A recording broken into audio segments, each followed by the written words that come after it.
Greetings, dear queers, and welcome to Camp Stillwater, where we have great fun. Capture the flag, going into the lake, and also summoning ancient evil to murder everyone in the dead of summer. A horror slasher series from 2016, which was only about 10 episodes long and was also canceled the same year. It does have big names like Tony Todd and the lady that plays Deb Carpenter. I don't know her actual name, but that's her name in the show. And immediately, having Tony Todd is just immediate points. So let's get into it. This show begins like any other classic 80s summer camp story.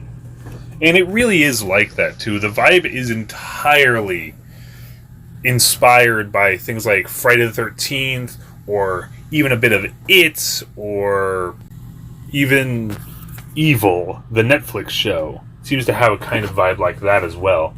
But the difference here is that our main campers are actually not campers at all. They're counselors, which is actually a nice little change to this very classic and cliched setting that we've seen a lot in many other stories, like Sleepaway Camp, for instance. But this isn't Sleepaway Camp, because that is a pure slasher. This has some cultish and demonic forces behind it. For you see, in this show, it starts with our counselors arriving to the titular Camp Stillwater and being greeted by the head mistress, I guess I'll call her, Deb Carpenter, who actually ends up playing a pivotal role as the series goes on. You see, each of our counselors all have secrets that they're keeping from everyone else. And it actually adds to the overall feeling of the show, which I do enjoy.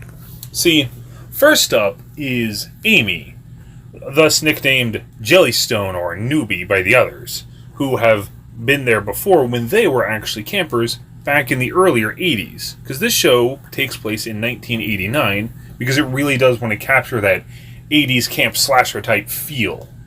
You see, Amy, she, like everyone, has a backstory that is explored throughout these 10 episodes. You get to see everyone's origins, the reason they came to camp, and so forth. So, we begin with Amy, the de facto new girl, who seems to serve as our final girl archetype for the show for quite a good chunk of it. See, Amy was going to join the camp with one of her friends. But as you see early on, she loses that friend after a party goes wrong. They try to escape through a window from the cops, and her friend falls out and breaks her back on the ground. Eesh. And Amy goes to the camp to kind of continue her friend's memory in a type of way, which I think is really sweet, honestly. You even see her wearing a bracelet that her friend, named Margot, by the way, wore, which I bring that up because there are two characters that share the same name with two other characters from I Know What You Did Last Summer, which I just find amusing. Margot being one of them, although she doesn't last long in this show, again, having fallen off a building, and Derek, or Garrett, or Jared, or any other type of the name. I actually misheard the name the entire time, but he is the deputy. He shows up later in episode 2. You get to learn a lot about him as well. See, Derek, or Jerry, or Gary, or Flippy, or Floppy, I'm just going to call him the deputy from here on. The deputy, his whole backstory was that he went to the camp as well, and was the son of the sheriff back in the day. And he ended up becoming the deputy because, he wanted to follow in his father's footsteps, being a policeman who went to camp because he was, quite frankly, just a brat, and his father wanted to try and make him a better person. And in doing so, the deputy, or Townie as the other characters like to nickname him, met a character named Jessie, or Braces was her nickname back in the day. Almost everyone has a kind of nickname or different name throughout the show. So, Braces returns from being a camper to a counselor with everyone else. She is honestly a pain in the ass for like the first 4 episodes. She lies about her grandmother just so she can take a vacation out to town for a night. She actively attacks one of these other characters named Drew, verbally, not physically. She just generally acts like a bitch towards practically everyone for really no good reason. And it's really annoying at best and like downright terrible at worst. But I am thankful that she does get better. But we will get to that. See, after Jessie, we have Drew, like I mentioned, but I want to get to him later. And after Drew, we have Blair. Blair sounds like a gay guy. I'm just going to come right out. As soon as he's on screen, they make something like, ooh, I hope insert something here is gay, because one of the characters, Cricket, is reading this like magazine, and she talks about something that happened a while ago with a bunch of cultists, and Blair responds with, ooh, I hope one of them was gay, and it's like, okay, that's awkward. But weirdly enough, Blair, when I first saw him, immediately annoyed me because like, oh, so he's just going to be the gay stereotype and nothing else. And I've talked about gay stereotypes along with many others in my representation video, but Blair actually did surprise me as the show continued, and actually became one of my favorite characters.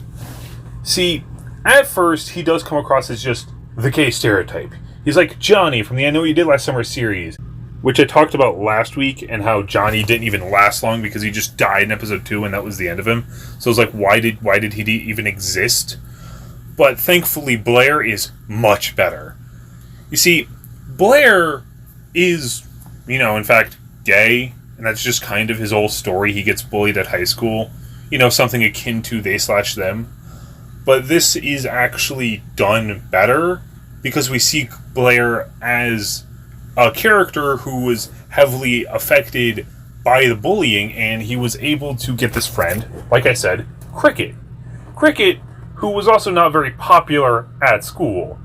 She, as she describes herself, is not very attractive. She's not conventionally attractive. She's on the bigger side. And honestly, I think she looks fine. Here I am. I was like, yes, the gay person saying the lady looks fine. It's like, yeah, okay. But either way, I do think she looks fine, honestly. I think there's a lot of people in real life that would actually find her attractive. But overall, she was worried and she got bullied because, she kind of just looked like a nerd. So she hung out with Blair, and now they have this connection. And I really do like their friendship because they are very genuine toward each other. And you really get the vibe that they've known each other for a long time, and that they'll stick up for each other and defend each other when the time comes. And it's actually really nice. See, Cricket's backstory is that she came to camp so she could get away from her father, who she found out was cheating. The thing is, in a very strange but kind of nice, well, okay, not nice in a good way, type twist, she confronts her mother.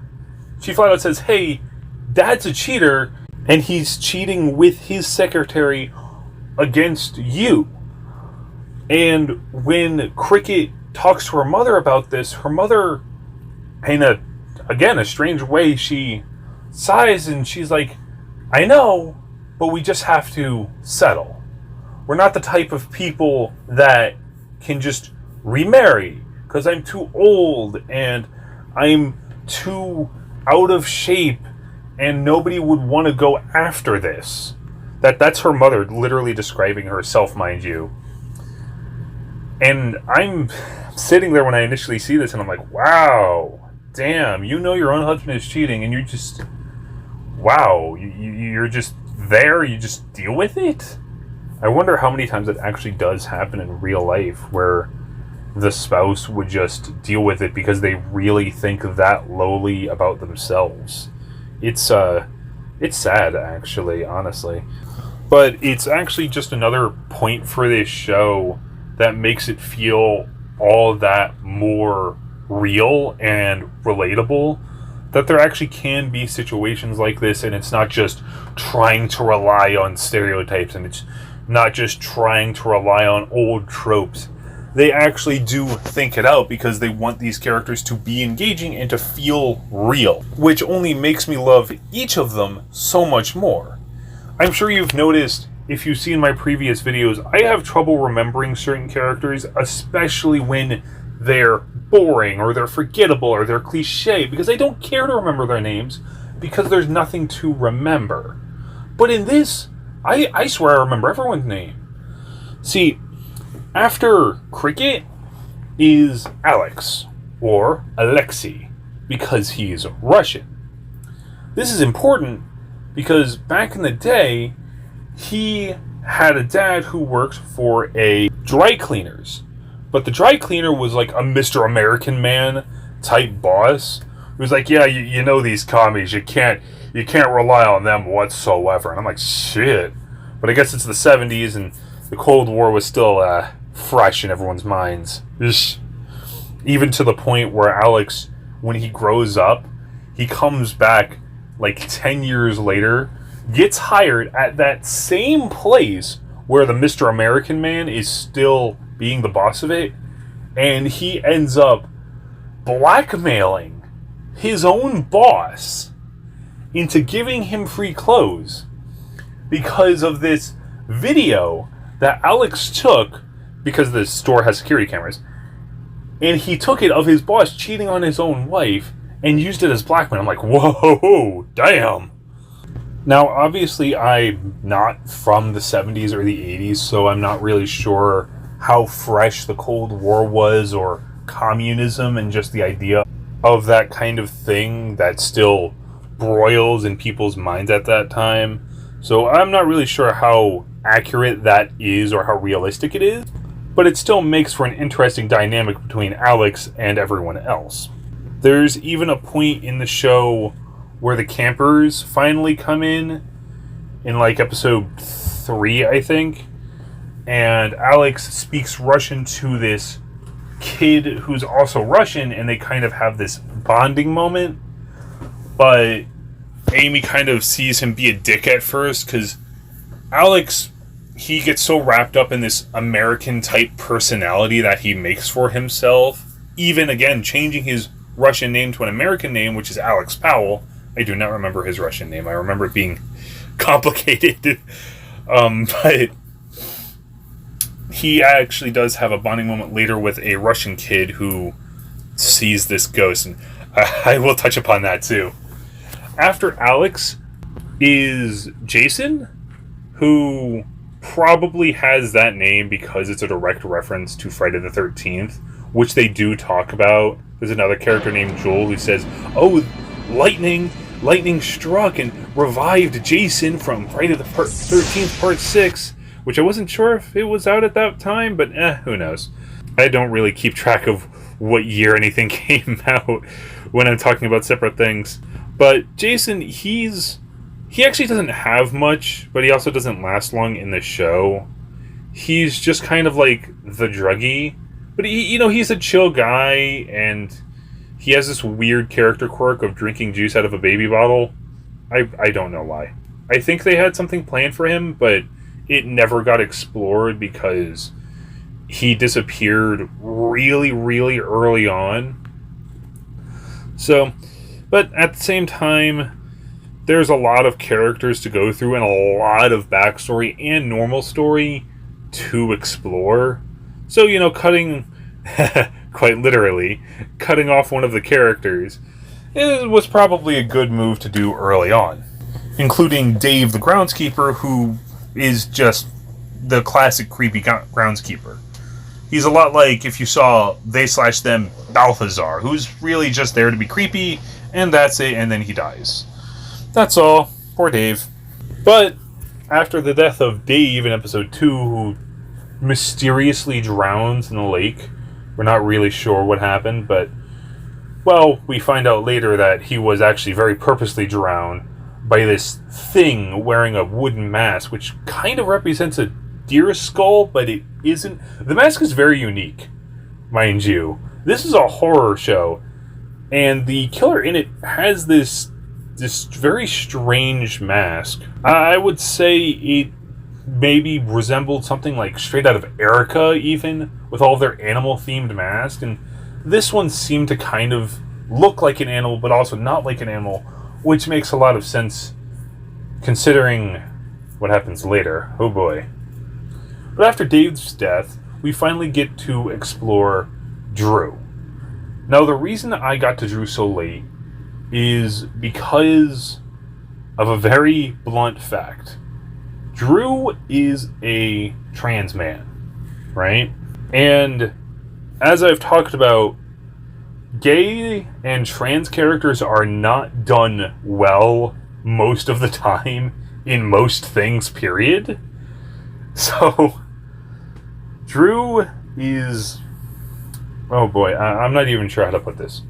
So, when I talked about they/them during Pride Month, I complained about a trans character who all they did with her is, she's trans, we're going to shoehorn in that she's trans, she's totally trans, you have to know that she's trans. And in my representation video, I talked about a character, Miss Mario, I think, who is so manly and so buff and has facial hair and has this and that and looks like a dude and has a deep voice. And, you know, I made a point in that representation video where Miss Mario is trans, but she's super duper obvious.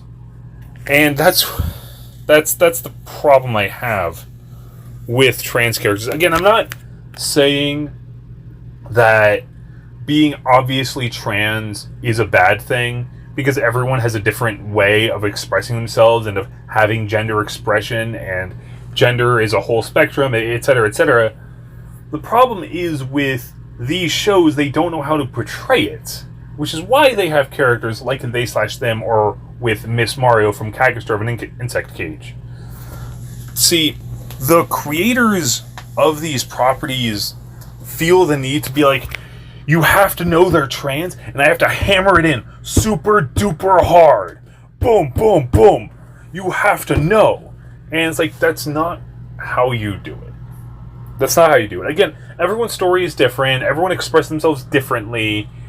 But again, like I said in my representation video, there was a character in Alice from Borderland, I think, who was also trans, but it went by super well because they knew how to do it. But most shows, they don't know. And that leads me to Drew. See, Drew's backstory is the first example that you see of his trans identity kind of peeking out is when he's a child and he draws this picture all the way back, I think when he's like 5 or something, when he's really, really young. And his mother, she's like, but that looks like a boy. And Drew's like, yeah, I'm a boy.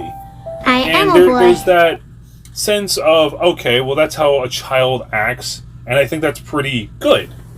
The problem I have with this backstory is they never shut the fuck up about, I am a boy, you're a boy, we're all boys. They repeat this one sentence a lot throughout this 40-minute episode. And it feels really, really forced. Not Drew being trans. That I am completely okay with. I really like Drew and Blair. They're actually my favorite characters in the whole show, if you can believe it. Out of all the times I've complained about these stereotypes, I really do like Blair and Drew. But you see, throughout Drew's backstory, they really hammer in this, I'm a boy, I'm a boy, I'm a boy, which I would be okay with if it happened once or twice. But they really, really force it. Drew being trans, that's fine. It really is. I like how they hints at it throughout the show. I like how they explore it. I like how Drew actually comes out to Blair, which only strengthens their connection more. I like all of that. I like when Drew's older and he's a counselor, and him being trans is just a part of him, and that's it. In the backstory, it feels like they're forcing it down your throat. It's like, yes, Drew is a boy, and that's it. That's his whole thing. He's a boy. It's like, can he like other things? I see like a British flag in his room for some reason. Can we talk that out? Can we explore Drew more as a character than just this? This is what I mean with queer characters in general, honestly. Because it feels like they're spoon feeding the audience. That's what I'm going to put it.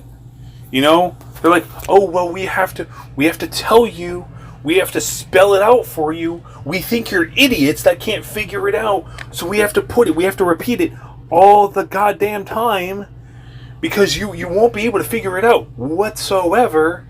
And it's like, that shouldn't be how this is done.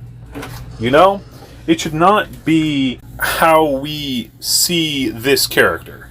We should see this character like how we see everyone else. We see their deep, detailed backstories and how they're going to react in the present day based on what happens in their origin. You know? Alexei gets taught from his grandfather, you should take what's yours, even if it's not yours, you should just take it. And we see how that affects him later. We see how Margot's death affects Amy. We see how Cricket being bullied affects her currently. There's all of these different things, but when it comes to Drew, it's like, yes, he's a boy. You have to know he's a boy. He's a boy. He's a boy. It's like, yeah, I get it. I get it. There's a character in Astra Lost in Space who is keeping a secret from the rest of the crew. And that secret is that they're intersex. They say it once, and then it's done. That's it. There's all these things that lead up to it, but that's the point. Okay, this character's intersex, we're done. You know, because that's all you need. You don't need it repeated. We get it the first time. And even if it wasn't said, we understand. Because Drew, we see, he takes a shower by himself.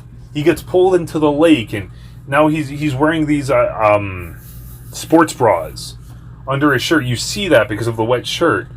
You see that Jessie figures it out, and she tries to go after him and bully him and reveal his secret to everyone. Well, like I said, she's really bitchy for like the first fourth of the show. But you see all of this, so you don't need all of this backstory of he's a boy, he's a boy, he's a boy, and it's repeated. It's like, this isn't a catchphrase, guys, you know? This isn't like live together, die alone, like from Lost, where they really had to make that a selling point. They said that a lot too, oh boy. I got it the first time, and even without the backstory, I get it. The only important part you need from Drew's backstory is his mother, and how he reacts, and how she reacts to him. That's important. And that I actually do like. His backstory, his origins, they really do give me mixed feelings. Because, like, they're spoon-feeding you, but then they're not. And getting this yes-no type of feeling, I'm not even sure how to describe it, honestly. But I suppose I should get back on track. You see how his mother reacts, and initially she's really against it, right? She's like, this is your name, this is how you are, this is how you were born, and you have to stay like this, no matter what. And Drew is really messed up by this. But then later, again in the origin, you see that he gets therapy, and he tries to confront his mother, and then it fails, but he tries again, and she gets the same therapist, and they try to have a whole talk, and it seems like his mother accepts it. But then even later, his mother just leaves. Really, that's how it goes. And again, it's that feels relatable. It feels real, you know? Like, she didn't accept it at first, then she seemed to accept it, but then she's so hooked on this idea of, oh, my little girl, I had her, and now she's gone, and she's dead, and you killed her. And it's like, whoa. Lady, chill the fuck out, okay? And that I actually really liked, because it's talking about these ideas that actually do happen to trans people, you know? It's like, yes, everyone knows the story, I'm not going to say a classic story, but the story of a transgender person, you know? Everyone has their stories of, I came out to my family and it went so bad and now they hate me. And, you know, it's really shitty. It really is, don't get me wrong. Or, I came out and they accepted me right away. Or, oh, it took them some time and it was fine. So, Drew's connection with his mother feels real. Like, initially she battled against it because she didn't understand. But then she tried to understand. But then she went right back to it. So it's this whole back and forth. And that feels real. And it affects Drew. And when he comes out to Blair after getting all these ghostly visions of this little girl with like a red balloon, she really looks like she's straight up from It. Especially when Drew goes in the bathroom and it's just nothing but red balloons. It really feels like an It type moment. But it's supposed to, at least as far as I see, it's supposed to symbolize Drew's period and how it emasculates him. I think it's emasculates. It makes him feel less manly, right? It makes him feel like a girl and how he really hates that. Which, again, is very understandable. So after being haunted by his little girl self, it's very strange with that. Because he comes out to Blair, like I said earlier, and Blair actually doesn't take it well. Now, Blair doesn't explode. He doesn't leave. He doesn't hate Drew. He just walks away. And when I saw that moment, and I really 6 years ago felt Drew's pain here, because Drew he comes out, and I know that took a lot because he really trusts Blair because they've been getting this really strong bond as the show goes on, and they really start to get together. But with Blair just walking away like that, it really stings. It really hurts. But I wasn't Andrea. It's something interesting because when Drew does this, this little ghost girl with the red balloon, she disappears. And I think that was supposed to symbolize Drew finally fully accepting himself as he is and not what other people see him as.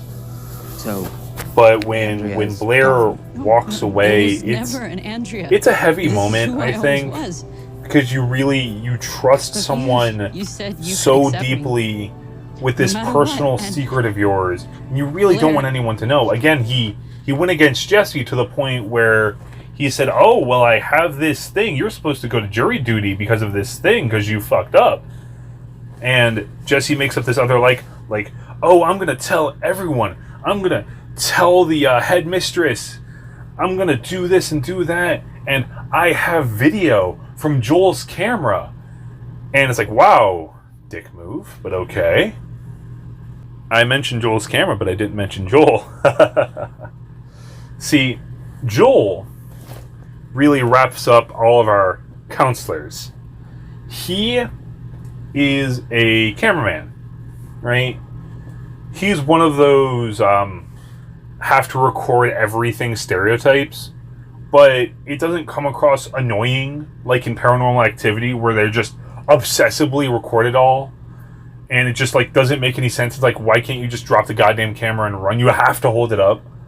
But when Joel does it in this show, he does it genuinely. It's again, it's really great. I really enjoy these characters. See, Joel used to have a brother named Michael.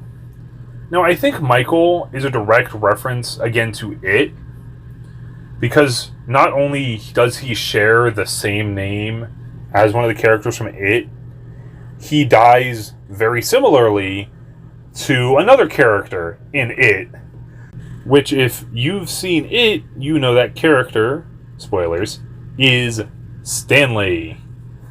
You know, the Jewish guy, which doesn't last long in the second part of the story. And he offs himself by opening his arms right up and then writing a message on the bathroom wall. The difference here versus It is where Stan writes, well, It, of course. Michael writes, "He will never leave me alone," which naturally leads me to Tony Todd. Now, how does this connection work? Right? How does Michael lead me to Tony Todd? Well, you see, it's time for the backstory of Camp Stillwater. Tony Todd plays this character called Holyoke.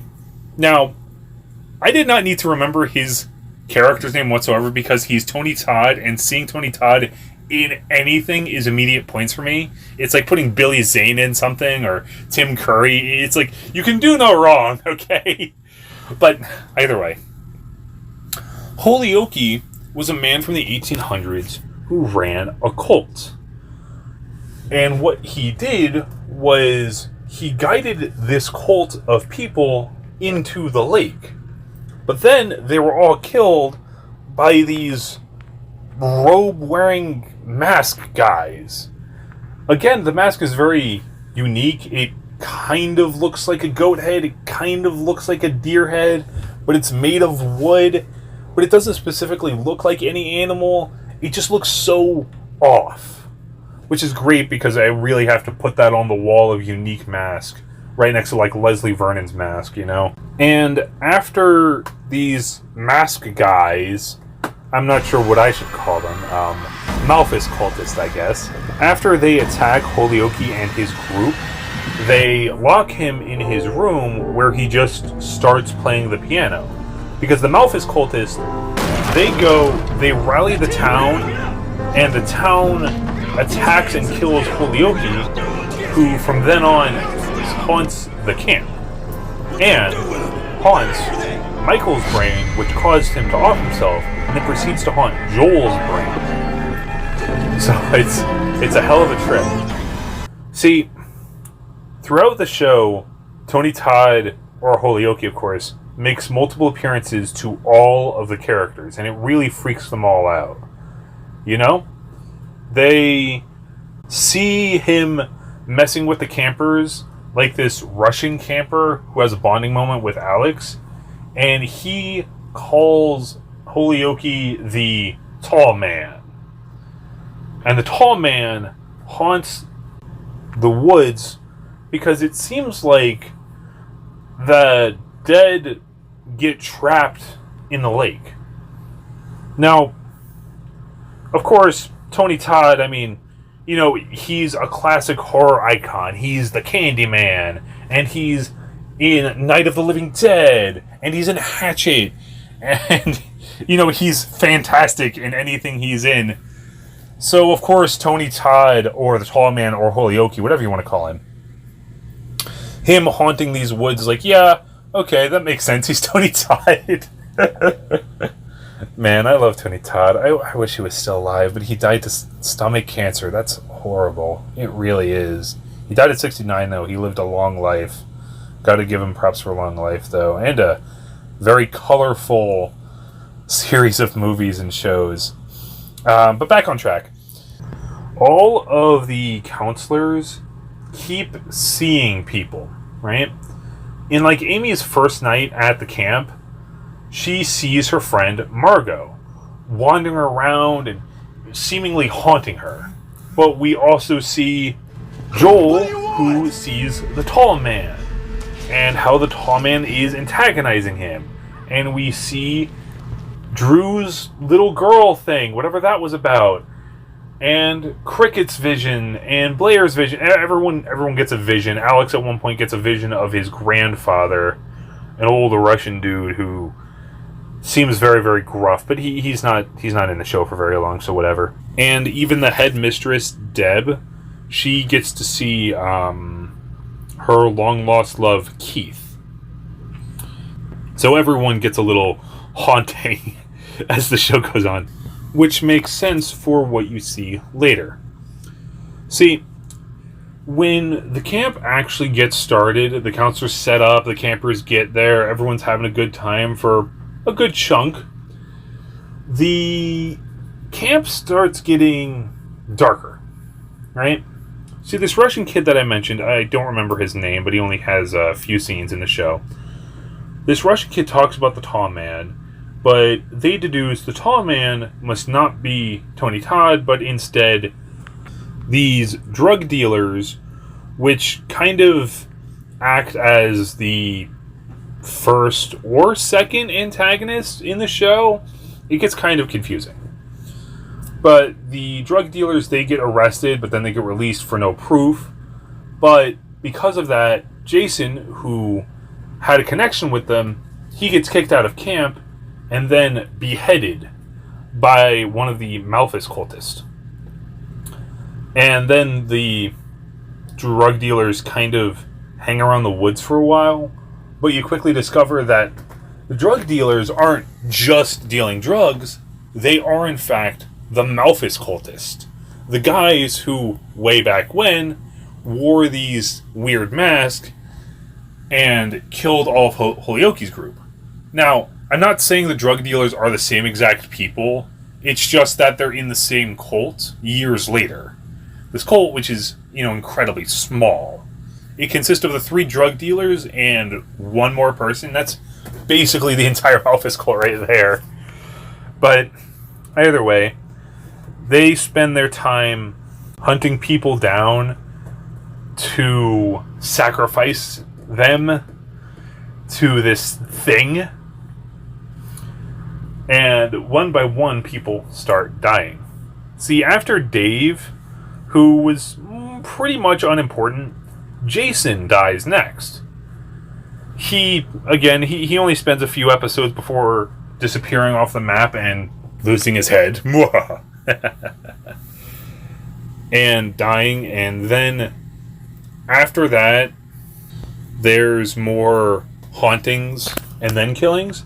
It's actually a surprisingly tiny amount of people for a show like this. See, because you have the 6 counselors, plus the headmistress, plus the 2 cops, plus a bunch of kids, but this show ain't going to be killing kids, plus other characters that show up every now and again. You would figure the body count would be higher, but at the end of the show, it's actually about 5. So it's not a lot. I mean, there was also Holyoke's cultists. They also die, but they're not really all that important to the story overall, so meh. But either way, things start going downhill after a volleyball game at the beach. Amy goes into the water to retrieve the volleyball, but then gets struck by mysterious lightning. And this is why I mentioned earlier Jason and Friday the 13th Part 6. Because Joel says, oh no, Amy has to be fine, because in Friday the 13th Part 6, Jason gets struck by magic lightning and punches his way out of the grave, and he's alive. And this is important because Amy, who, again, got struck by freak lightning, she's completely okay, somehow. There's blood in the lake that shows up randomly. I think it's to signify the hauntings and the case of a great evil that lives in the lake. And because of the blood lake combined with the out-of-nowhere lightning that hits Amy, and I think it does kill her. But she seems okay in the very next episode, so, whatevs. I don't know. That's when shit really starts hitting the fan. Because as camp continues, there are more and more issues. See, then they all go out and spend the night out in the forest to have a little, actual camp with hot dogs and marshmallows and all that. But as Cricket is out looking for a missing camper, again, the Russian kid who's been talking to the tall man rather sporadically throughout the show and his screen time, Cricket gets attacked by one of the Malphus cultists and dies to a bear trap. Now, as per slashers like to go, they like to be like, oh, well, slasher gets this and then uses it as a weapon, and that's just how it goes. But for some reason, Deb, the headmistress, she buys this camp, right? And they have this little camp out in the woods. That's all fine. But Cricket flat out says there's a bunch of old bear traps all throughout the forest. Firstly, why the hell are you bringing children, no older than maybe about 12 at most, into a forest that's filled with bear traps? Okay? And secondly, they're like, oh, well, David's death was an accident, so they just kind of continue. And then Jason disappears, but, he gets fired because he was connected to the drug dealers because, he bought drugs from them, and Alex kind of frames him. So I guess it's whatever, so they don't know Jason died just yet. But the thing is, Cricket knows there's bear traps, and instead of saying anything to Deb, who may not know, but if she did, I feel like, why the hell would you bring children out here? And if she didn't, maybe you should have checked, because now you own the camp. But considering Cricket knows who was a camper there, and she's like, oh yeah, years ago the bear traps were here too, and it's like, what?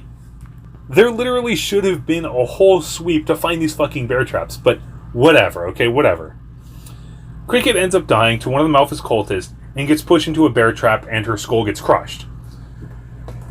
And because of this, the camp holds a little grave ceremony for Cricket.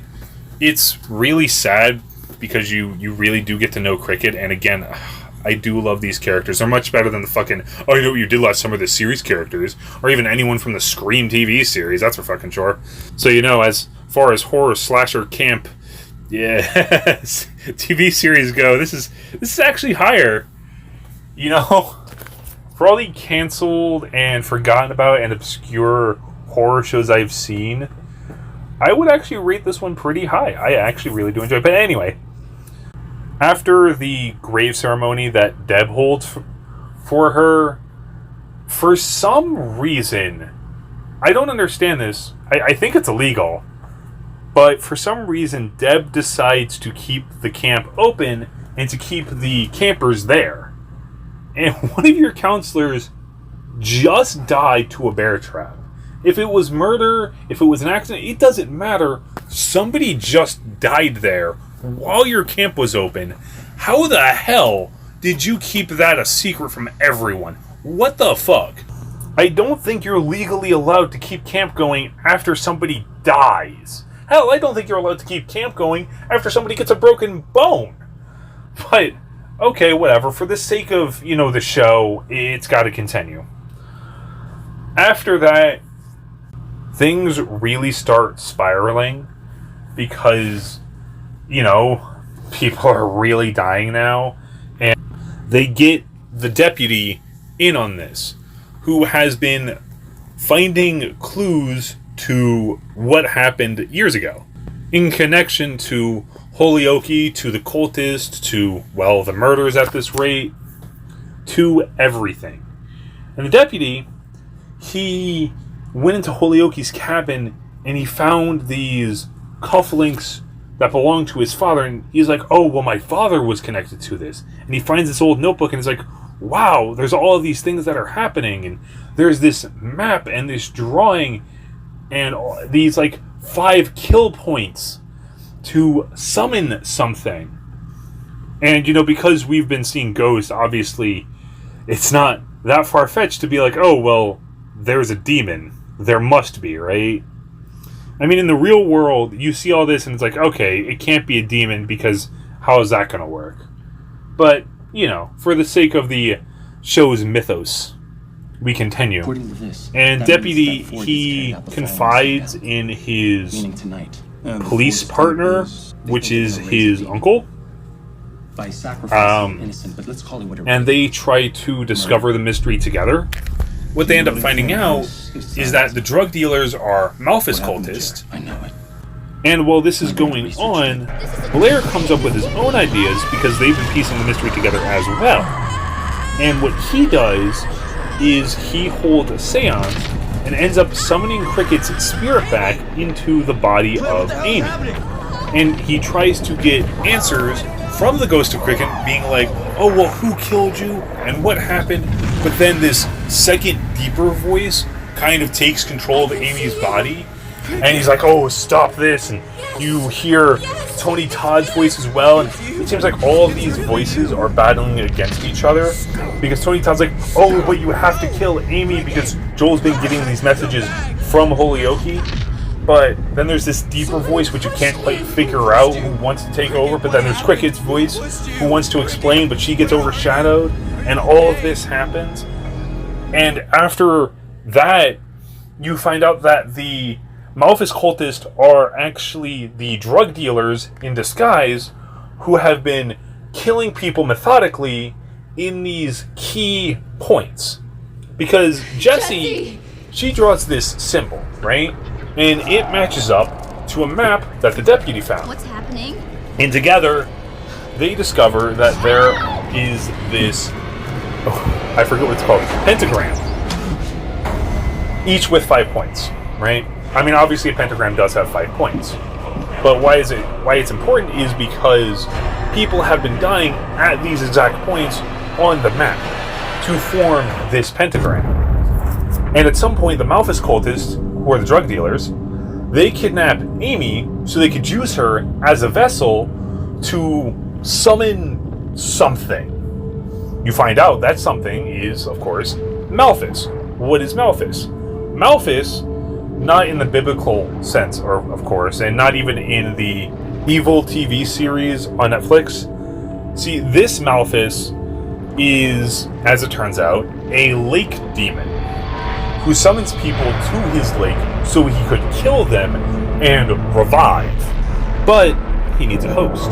That host is Amy, who gets strung up in like this pool of blood and almost drowns and dies, but gets rescued by the deputy, who has since found out who the Malphas cultists were.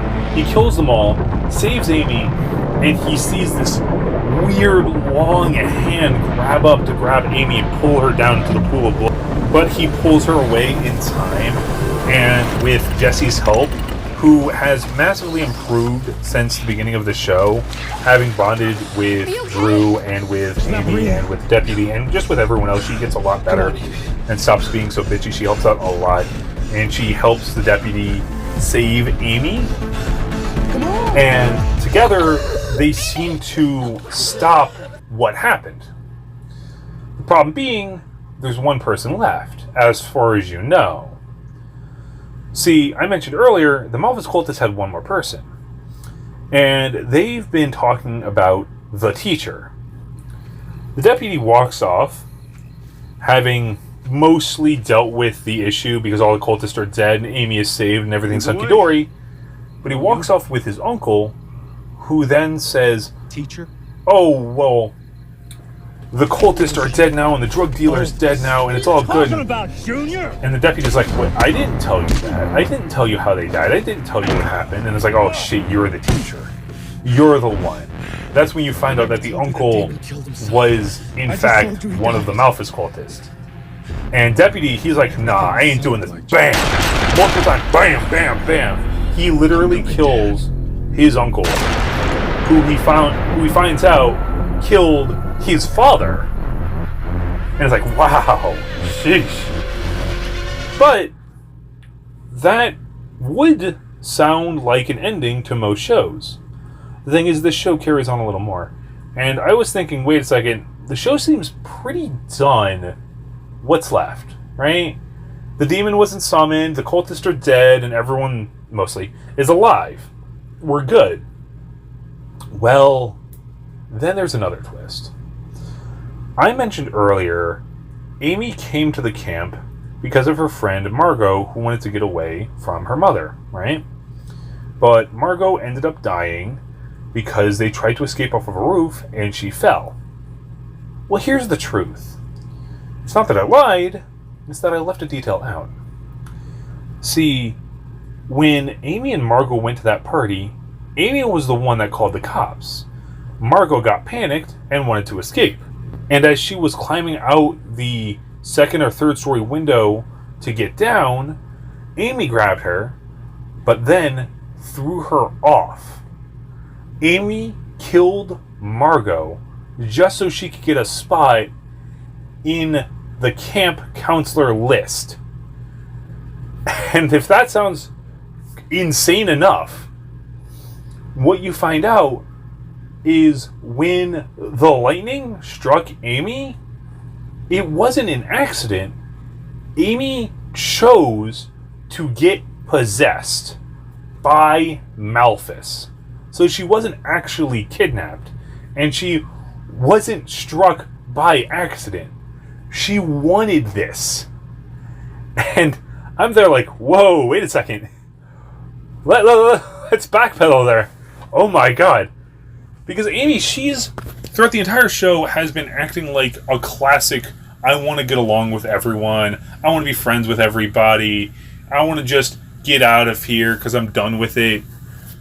But then you find out that she's a killer. She's a psycho. And that was so cool. This wasn't like fucking Margot in the I Know What You Did Last Summer TV series, you know? We're like, oh, you were using the emojis wrong and you didn't react how I wanted you to, and it was a really fucking stupid twist. Amy? Fuck, man. That's how you do a goddamn slasher twist. That's how you do it. You hide it in such an expert way. And you find out that she is just so fucked up because her family died years ago when she was a child, and it like fucked her, you know? And it's like, wow, damn, that's how you do it. That's how you do a twist. Oh my god, take notes. Take notes, future slasher series. Oh my god. But anyway, so it turns from this supernatural drama to a slasher, but it melds so naturally as Amy grabs an axe and starts hunting down the rest of the counselors. Because after everything is said and done, and then you find that out, and you find out Amy was possessed by Malphus, her friends try to save her. They think they did, but it turns out they didn't, and Amy got repossessed willingly by Malphus. And she becomes this slasher with like an axe and everything. And she starts hunting down Jesse and Blair and Drew and Alex and the deputy. All of those who are left, of course. Drew, Blair, and Deb actually end up hijacking the bus, saving the campers, and driving off. At some point, the bus gets stopped and covered in blood. It's a crazy scene. It's like they ran something over, but that something was like a meat bag of blood and just boom! All over the place. So the bus driver, Frank, poor Frank, see, even I remember Frank's name, and he has like 2 minutes of screen time. He goes out to see what's wrong and ends up dying quickly. This causes Deb to go out to see what's happening, and she goes to explore the camp. And that's where she sees Keith. See, she's been talking about Keith off and on as the show goes on with Joel. Joel, who believed that him and Deb were like getting into this kind of romantic relationship, but it seemed like Joel was kind of a little schizophrenic. Most likely caused by Holyoke. Or Holyoke, I'm not really sure how they say it. Come on. Because he goes back to his recordings. Like I said, he's been recording everything. He's like, oh, wow, so this is how it actually happened. And not the way I thought it happened. So, oof. And Deb sees Keith. Keith, who you find out is a ghost who lives in the camp. And it was her, like, whole reason for returning and buying the camp in the first place. And as that's happening, there is a standoff with Jesse, Alex, the deputy, and Amy, who has revealed her true colors. And has just started hunting them all down. The first to go, or I guess the third to go at this rate, is the deputy, which I feel real bad for, because he gets stabbed in the side, and then he pulls out his gun, and he just starts firing off. You don't actually see what happens, but you do hear a lot of gunshots. And Alex and Jesse, they escape and just run for it. Alex tries to fight Amy, but it's a really disappointing fight, actually. I'm laughing because it's kind of silly.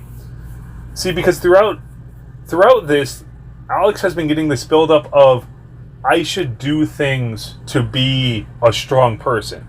Not in the way that my grandfather wanted me to be, where it's just take everything and do it like this, but in the way that my father was, where I can defend and not attack. And Alex wanted to defend Jesse. The thing is, he has this rinky-dinky little knife, and Amy has a fucking axe. So Alex gets axed quite quickly. So it's not even a fight. I was kind of expecting, okay, so it's going to be like this build-up. It's going to be both of them going at it, but then Alex ends up dying. I would have been okay with that if it felt more like a fight, but instead he just goes down so fucking fast. And then Jesse gets hunted, and Drew and Blair return after saving all of the kids, because the Russian kid was like, no, it's not over, you have to go back, because I guess he's part psychic, I don't know. He's not really explained too well, but he's also not the biggest important character. He's kind of like an important tertiary character, so meh. So they return to help Jesse out in the fight. They end up defeating Amy with the help of the deputy, who seems okay. And they kill her, they seal Malthus away in a canister so he can never return. But as they're leaving, Jesse and the deputy go off to a side trail, and this is where you see the deputy's dead body, because as it turns out, he turned into a ghost, but he loved Jesse enough to actually help her in the final moments of the battle, which is like, wow, that's really cool. That was actually really cool. I was actually really bummed when I found out the deputy actually did die. I was hoping he would survive, but he did not. Poor deputy. So everyone leaves. Drew and Blair get to have their gay little life, and they go and see Bowie, and Jesse goes off to become a lawyer or something. I'm not really sure what she's doing. And it seems like all's well that ends well. Even with the ghost of the deputy going to meet the ghost of his father, and they disappear in a flash of light with the deputy holding the canister that Malthus is trapped in. And then their blast of light kind of purifies the whole lake in the camp, and everything wraps up. It was a cool ending. Honestly, I really, really liked it. I got so wrapped up in the characters and in the story, and because I talked about the I Know What You Did Last Summer TV series last week, I just have to say, this is how you do a cultist and a slasher story. It really is. Like, you want to have a cult and a slasher? Fine, you can do that. Dead of Summer proved that you can do it well. It just sucks that they got canceled. They were planning to do an anthology-type series with each season being a different story, something like American Horror Story, but it is what it is, and I did enjoy the short trip that I had at Camp Stillwater. So that is all. My Theys, Bays, Gays, and Strays.